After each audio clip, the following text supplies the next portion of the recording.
رمضان كريم رمضان كريم مبارك عليكم الشهر. چلیں ایک سوال یہ ہے کہ ملک سے باہر جانے والے لوگ جو ظہر کے بعد سفر کریں ان کی فلائٹ 12:30 تک ہے تو روزے کا کیا حکم ہے؟ فلائٹ 12:30 تک ہے اور ظہر کے بعد سفر کریں یعنی کیا مطلب؟ بہرحال دیکھیں مسئلہ میں آپ کو بتا دیتا ہوں، سوال خود سمجھیں آپ اور جواب بھی سمجھنے کی کوشش کیجیے آپ. مسئلہ یہ ہے کہ جو سفر انسان اختیار کرتا ہے اگر ظہر کے بعد سفر اختیار کر رہا ہے تو یہ روزہ تو اس کو ہر حال میں مکمل کرنا ہے، چاہے ایسی جگہ پہ جا رہا ہو جہاں پہ اس کو 10 دن رکنا ہے، چاہے ایسی جگہ پہ جا رہا ہو جہاں پہ اس کو 10 دن نہیں رکنا ہے، یہ روزہ اس کو بہرحال مکمل کرنا ہے. یہ روزہ سمجھو اس کا بچ گیا اگر وہ ظہر کے بعد سفر اختیار کر رہا ہے. درست. پھر جو اس کی ڈیسٹینیشن ہے جہاں پہ وہ جا رہا ہے، اب اگر ادھر اس کا 10 دن کا ارادہ ہے تو اگلے دن سے روزے اگلے دن سے بھی رکھے گا، یہ بھی ہو گیا. باقی جو جہاں اس نے رکنا ہے مثلا فرض کریں 10 دن سے زیادہ کا اس کا ارادہ ہے تو وہ بھی روزے رکھے گا. لیکن اگر جس جگہ پہ گیا ہے وہاں اس کا 10 دن سے زیادہ کا قصد نہیں ہے، 8 دن رکنا ہے، 6 دن رکنا ہے، 2 دن رکنا ہے، 4 دن رکنا ہے، تو یہ تو بہرحال مکمل ہوگا لیکن اگلے دن سے پھر روزے اس کے اوپر ساقط ہو جائیں گے کیونکہ وہ مسافر شمار ہوگا. یہ اس وقت ہے کہ جب انسان سفر اختیار کر رہا ہو بعد الظہر اور کسی ایسی جگہ پہنچ رہا ہو کہ جو 2 صورتیں آپ کی خدمت میں عرض کی کہ یہاں وہاں 10 دن کا ارادہ ہے یا 10 دن کا ارادہ نہیں ہے، تو دونوں کا مسئلہ آپ کی خدمت میں نے عرض کر دیا. نہیں اگلے دن تو سفر میں ہے نا، وہ اگر 10 دن کا ارادہ کسی جگہ مثلا مجھے یہاں سے لاہور جانا ہے، میں 4 بجے 5 بجے کی کسی ٹرین میں بیٹھا ہوں، 7:30 بجے حالات پلس مائنس روزہ کھل جائے گا، لیکن اگلا دن فرض کریں میرا سفر میں گزر رہا ہے، ابھی تو لاہور نہیں پہنچا ہوں میں، ابھی تو پتہ نہیں ٹرین حیدرآباد بھی کراس کی ہے یا نہیں کی ہے، ہماری ٹرینیں تو ماشاءاللہ اسپیشل ہوتی ہیں، تو یہ روزہ پھر نہیں رکھا جائے گا، یہ روزہ نہیں رکھا جائے گا. مگر یہ کہ یہ اگلا جو مسئلہ میں بتانے جا رہا ہوں اس کے اندر یہ شامل ہو جائے تو وہ ایک الگ مسئلہ ہے. اب ایک سوال میں خود بنا لیتا ہوں، ایک تو آیا ہے وہ سوال یہ کہ جی اگر کوئی ظہر سے پہلے سفر اختیار کرے تو اس کے روزے کا کیا حکم ہے؟ تو اس میں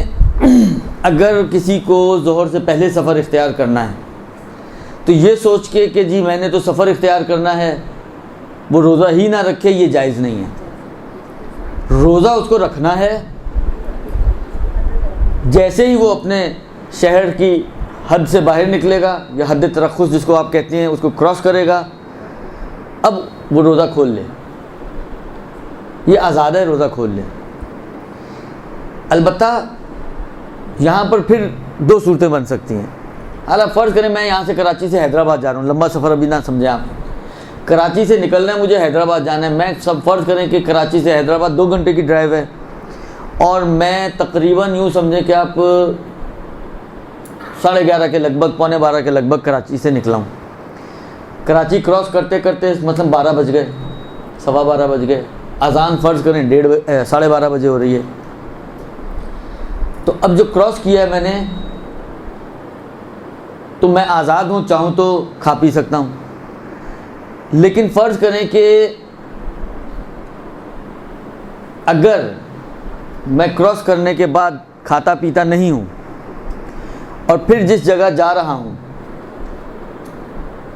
اس جگہ 10 دن کا ارادہ ہے میرا، البتہ مثال تھوڑی ٹیڑھی بن گئی ہے اس لیے کہ میں بالکل آپ کو ایج پہ لے کر گیا ہوں، اس میں شرط یہ ہے کہ آپ ظہر سے پہلے وہاں پہنچ جائیں. حالانکہ ایسی مثال بنائیں کہ حالانکہ آپ تھوڑا پہلے نکلی ہیں، کراچی کراس کر چکی ہیں، ابھی آپ معلق ہیں، برزخ میں ہیں، کراچی اور حیدرآباد کے درمیان ہیں، اور یہ وہ پورشن ہے جس میں آپ آزاد ہیں، چاہیں تو کھائیں چاہیں تو نہ بھی کھائیں، آپ کی مرضی ہے. لیکن اگر آپ کا قصد یہ ہے کہ آپ حیدرآباد 10 دن رکیں گی، مثلا کوئی مجلسیں پڑھنے گئی ہیں، کوئی درس دینے گئی ہیں، 10 12 15 دن کا آپ کا پروگرام ہے اور آپ نے 10 12 15 دن حیدرآباد رہنا ہے اور آپ ظہر سے پہلے ہی وہاں پہنچ گئی ہیں، اب اگر آپ کھا چکی ہیں تو آپ آزاد ہیں، اس دن کا روزہ آپ کا نہیں ہے. لیکن اگر آپ نے نہیں کھایا پیا اور آپ حیدرآباد پہنچ گئی ہیں یا کہیں اور سے آ رہی ہیں، اپنے وطن میں ظہر سے پہلے داخل ہو گئی ہیں، اور آپ نے کوئی ایسا کام انجام نہیں دیا ہوا جو روزے کو باطل کرنے والا ہے، تو یہاں پر ضروری ہے کہ آپ روزے کی نیت کریں اور یہ دن روزہ آپ کا مکمل کریں گی اور یہ روزہ آپ کا کاؤنٹ ہو جائے گا۔ بس آپ سب نکل رہی ہوں اپنے شہر سے کسی ایسی جگہ جہاں 10 دن کا ارادہ ہو، یا کہیں سے آپ اپنے شہر میں انٹر ہو رہی ہوں تو 10 دن کے ارادے کی بھی ضرورت نہیں ہے۔ دونوں صورتوں میں اگر آپ ظہر سے پہلے پہنچ رہی ہیں اپنی ڈیسٹینیشن پہ، اور ظہر سے پہلے پہنچنے کے ساتھ ساتھ آپ نے اس دوران کوئی ایسا کام انجام نہیں دیا جو روزے کو باطل کرنے والا ہے، تو اس دن کا روزہ رکھنا آپ پر واجب ہے اور یہ روزہ مکمل کرنا آپ پر واجب ہو جائے گا۔ درست جی؟ یہ جناب علی، اگر نماز کا وقت 12:30 بجے ہے اور 12:30 بجے حد ترخص کراس کی،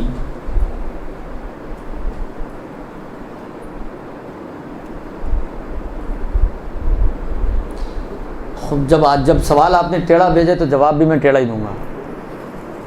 اتنی ایکیوریسی ہمارے اندر اگر آ گئی تو کیا ہی بات ہے۔ حالانکہ احتیاط کا تقاضا یہ ہے کہ اس کو پورا بھی کرے اور اس کی قضا بھی کرے، درست؟ ورنہ اگر آپ اس احتیاط سے بچنا چاہیں تو 2 منٹ کھڑی رہیں، 1 منٹ، ضروری ہے کہ ٹھیک 12:30 بجے آپ حد ترخص کو کراس کریں، 2 منٹ اس سے پہلے کھڑی رہیں، آپ 1 منٹ اس سے پہلے کھڑی رہیں، آدھا سیکنڈ اس سے پہلے کھڑی رہیں، جیسے ہی ٹائم پورا ہو جائے پھر کراس کریں، یا تھوڑا تیز چلیں اور آدھا منٹ 1 منٹ پہلے کراس کر لیں۔ اب جس اعتبار سے اگر روزہ رکھنا چاہتی ہیں تو رک جائیں اور وقت ہونے کے بعد کراس کریں، اور اگر نہیں رکھنا چاہتی ہیں روزہ تو جلدی چلیں اور آدھا 1 منٹ پہلے کراس کر لیں۔ دونوں ہاتھ اختیارات آپ کے پاس ہیں، آپ یہ کام کر سکتے ہیں۔